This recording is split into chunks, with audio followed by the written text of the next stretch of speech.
Havendo o número regimental, declaro aberta a 6ª reunião da Comissão Mista destinada a examinar e emitir parecer sobre a medida provisória número 777 de 2017. Antes de passar a palavra para o relator, eu só queria esclarecer, teve algumas pessoas fazendo crítica a esse presidente sobre a última reunião dessa comissão. Os senhores sabem minha posição sobre esse tema. Quem quer aprovação tem que colocar o quórum. Eu cancelei a reunião passada porque não havia quórum presencial e cancelarei outra se não houver quórum presencial. Então, faço questão de esclarecer isso. O problema foi na base do governo que defende a proposta. Mas passo imediatamente a palavra para o relator, deputado Betinho Gomes, para que proceda a leitura do relatório. Senhor presidente, caros senadores, senadoras, deputados e deputadas, vou direto ao voto, já que essa comissão há 15 dias tem conhecimento do nosso relatório. O voto do relator. Antes de apreciar o mérito da MP 777, de 26 de abril de 2017, e das 40 emendas a ela apresentadas, cumpre-nos preliminarmente verificar o atendimento aos pressupostos de urgência, relevância dos assuntos tratados da medida provisória e analisar a constitucionalidade, juridicidade e técnica legislativa da matéria submetida ao plenário, além de sua compatibilidade e adequação financeira e orçamentária. Dos pressupostos constitucionais de relevância e urgência. Preliminarmente, verificamos que a medida provisória atende aos pressupostos constitucionais de relevância e urgência, da constitucionalidade, juridicidade e técnica legislativa. No que tange à constitucionalidade, manifestamos-nos pela inconstitucionalidade das emendas números 11, 12, 13, 14 e 16, por tratarem de temas estranhos ao objeto da medida provisória em análise, e pela constitucionalidade, juridicidade e adequação à técnica legislativa da medida provisória. Betinho, eu queria pedir silêncio. O relator. Da medida provisória 777/2017 e das demais emendas a ela apresentadas. Da compatibilidade e adequação orçamentária e financeira. A medida provisória número 777, de 26 de abril de 2017, não apresenta vícios de incompatibilidade e inadequação orçamentária e financeira, uma vez que não cria novas despesas para a União, nem tampouco estabelece benefícios fiscais que impliquem renúncia de receitas. Nos termos da nota técnica número 19 da Consultoria de Orçamento e Fiscalização da Câmara dos Deputados, com base na determinação contida no artigo 19 da Resolução número 01/2002 do Congresso Nacional, do ponto de vista orçamentário e financeiro, a MP número 777/2017 não fere o ordenamento jurídico pátrio em vigor. Com relação às emendas apresentadas, as emendas números 1, 6, 11, 12, 13, 14, 17 e 36 encontram-se em desacordo com a legislação que rege o controle das finanças públicas, em especial a Lei de Responsabilidade Fiscal, Lei Complementar número 101/2000 e a Lei de Diretrizes Orçamentárias. A medida provisória número 777/2017 e as demais emendas não apresentam vícios de incompatibilidade e inadequação orçamentária e financeira, uma vez que nenhuma delas implica renúncia de receita ou aumento de despesas públicas.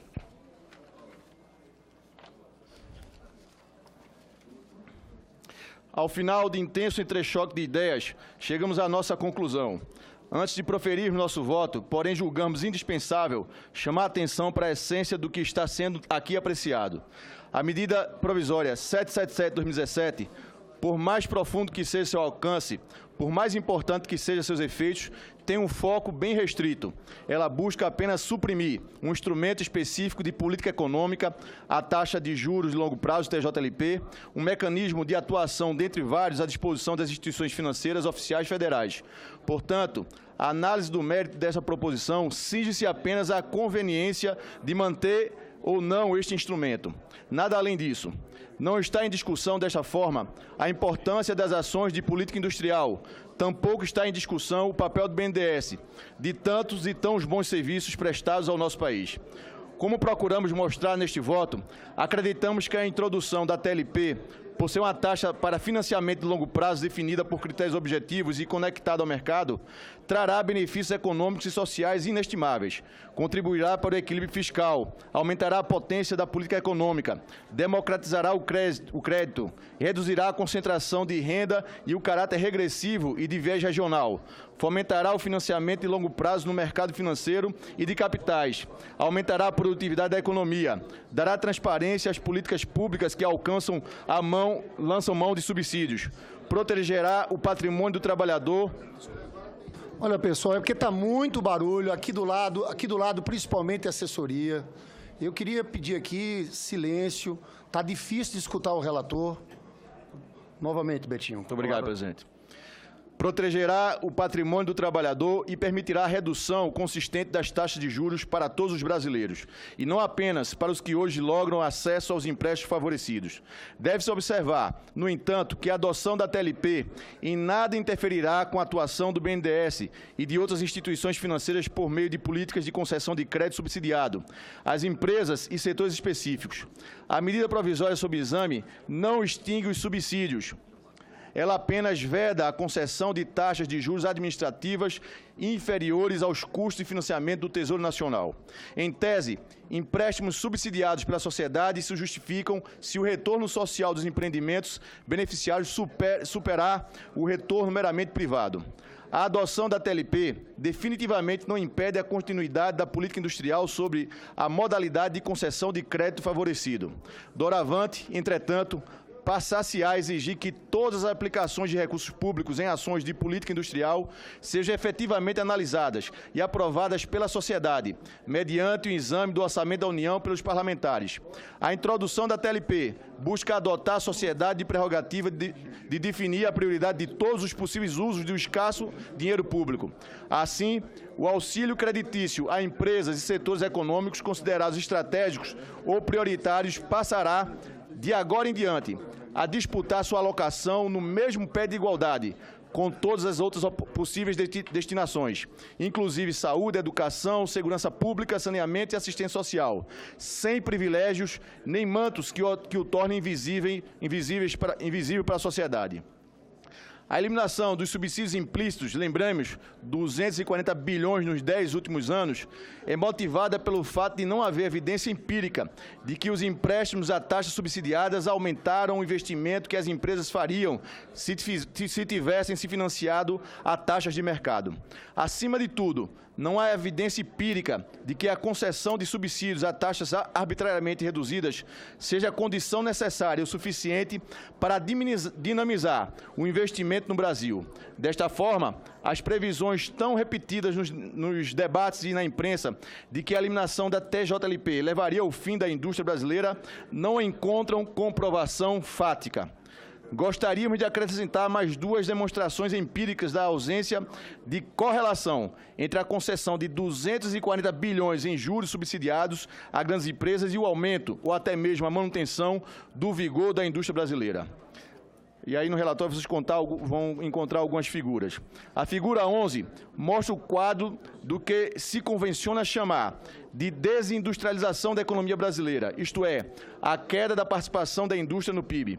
Mostra-se em conjunto a intensidade dos subsídios oferecidos à indústria, medida pela diferença entre taxa Selic e a TJLP.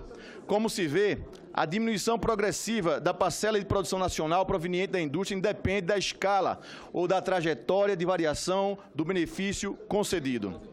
A inocuidade da política de maciça transferência de recursos públicos subsidiados efetuados pelo BNDES nos últimos 10 anos pode ser constatada também sob um prisma internacional. A expressiva oferta de empréstimo subsidiado não foi suficiente para que os investimentos no Brasil crescessem em nível e em taxa superior à dos outros países que não utilizam intensamente esse mecanismo de incentivo.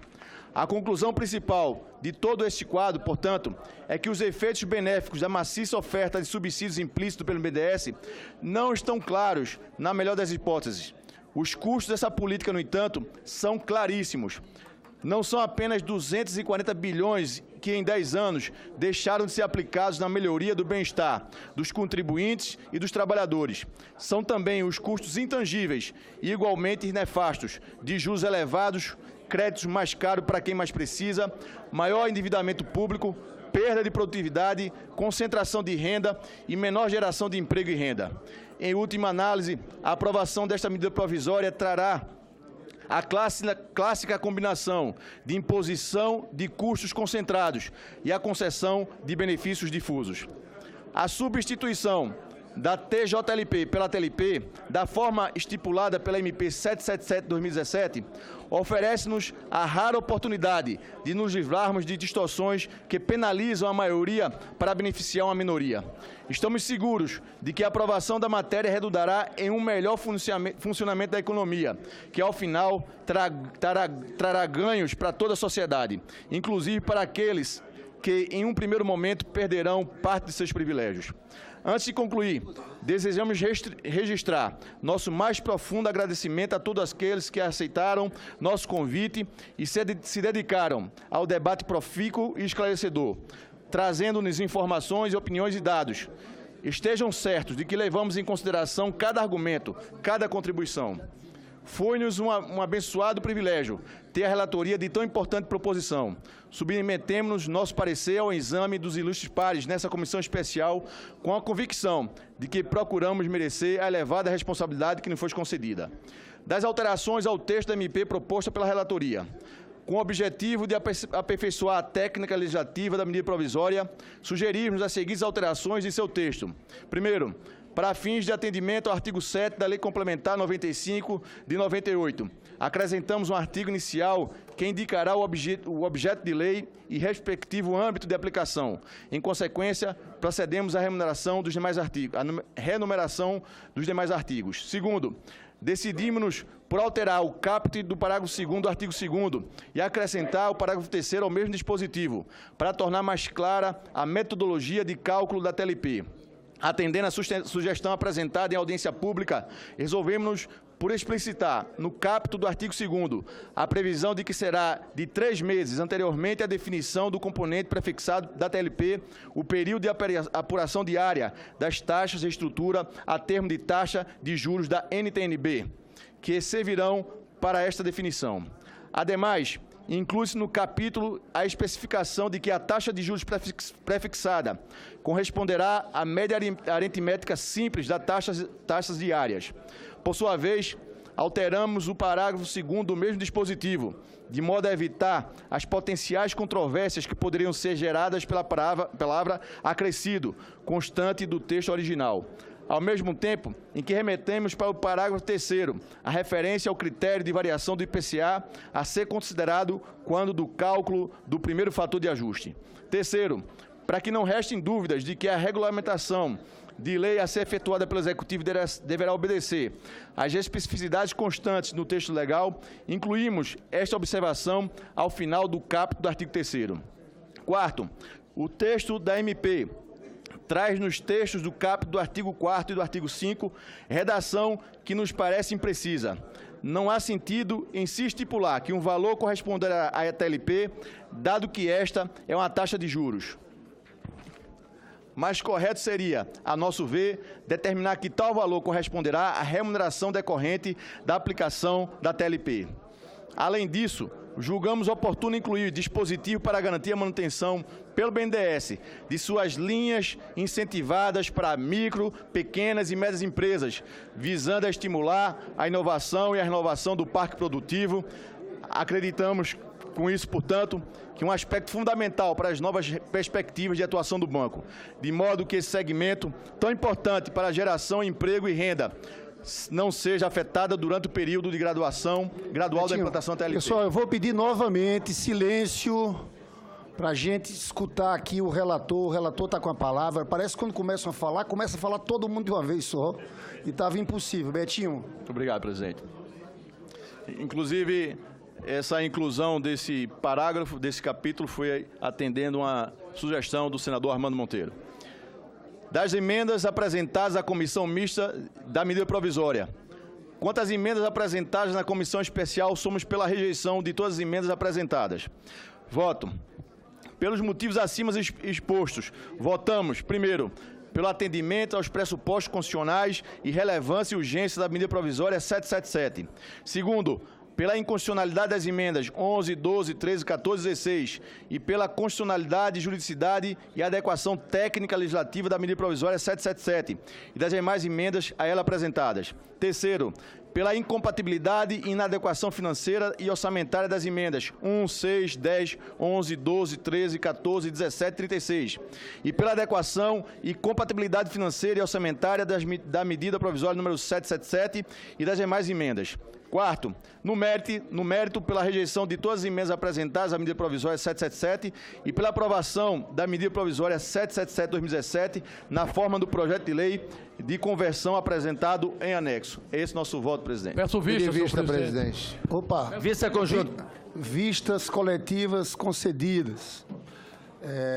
Então deixa eu vou chamar para a próxima terça-feira, senador Romero Jucá. O senador Romero Jucá, inclusive, hoje anunciou pela manhã que seria terça pela manhã. Eu digo que o senador Romero Jucá é um senador muito atuante, líder do governo, mas eu ainda sou o presidente dessa comissão. O senador Romero Jucá é tratado aqui como ministro oculto do planejamento. Mas, nesse caso, quem pauta é o presidente. Eu devo pautar terça-feira à tarde. Né? Alguma consideração? Só uma sugestão. Não, vou pautar, terça-feira à tarde. Próxima terça. Próxima terça à tarde. Presidente, só uma sugestão. Só uma sugestão, modesta sugestão desse relator. Já que nós estamos aqui entrando numa reta final de comissão especial, eu queria sugerir, com base no artigo 108 do Regimento Interno do Senado, que nós fizéssemos apenas a suspensão da reunião de hoje e retomássemos já com o quórum garantido para a próxima reunião. Eu quero sustentar que nós encerremos a sessão. E quero fazer um apelo, presidente, que nós possamos sentar, eu sei da disposição de negociação do governo. O governo não precisa extinguir um instrumento tão importante para o desenvolvimento econômico do país. Ele pode estipular uma taxa módica da sua conveniência ou de mercado baseada na Selic, para não ter que criar em outra oportunidade. É só não usar a TJLP como instrumento que era utilizado pelo governo anterior. Acho que suspender dá margem a não ter espaço para negociação. Por isso, eu acho que a reunião deve ser encerrada. Obrigado, presidente. Peronde, depois eu vou encaminhar e encerrar. encerrar. Peronde. Eu fico surpreso, né, que o PT erra de novo. Ele fica sempre com os mamadores do sistema, fica sempre com os ricos. Na reforma da Previdência, ele fica com a opulente egoísta corporação pública. E agora que nós estamos retomando o poder para definir subsídio, nós parlamentares, né, e tirar o poder, tá, de uma casta técnica do BNDES, que aumenta os subsídios brutalmente sem nós nos consultar. E o FAT com prejuízo, e isso aqui vai, no mínimo, sobrar no ano que vem 100 bilhões de reais, que vai deixar de sair do Tesouro. O PT faz a crítica. A gente respeita a crítica.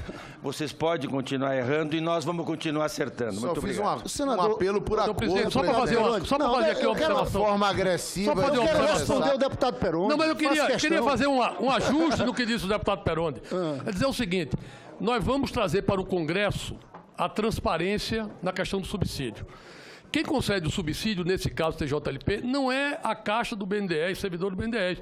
É o ministro da Fazenda, é o ministro do Planejamento e o presidente do Banco Central que fixam a TJLP. Então, nós vamos trazer para o Congresso para dar transparência. Mas nós vamos discutir essa matéria até terça-feira, depois da Claro. Eu, antes de encerrar a reunião, só queria dizer da Assis Peronde, aqui não está discutindo o PT. Vossa Excelência, que é um dos líderes do... O senhor quer discutir o PT? O senhor hoje tem que falar da meta, do rombo fiscal, que aumentou 20 e tantos bi. E os senhores afastaram a presidenta da República por isso. Eu não vou aceitar a provocação. Presidente, eu como presidente aqui, como presidente, não vou aceitar a provocação. Eu me inscrevi aqui, presidente, para responder. Se os senhores querem conduzir dessa forma... porque quem hoje tem que dar explicação é esse governo. Mas nada mais havendo a tratar, declaro encerrada a presente reunião e convocarei para a próxima terça-feira.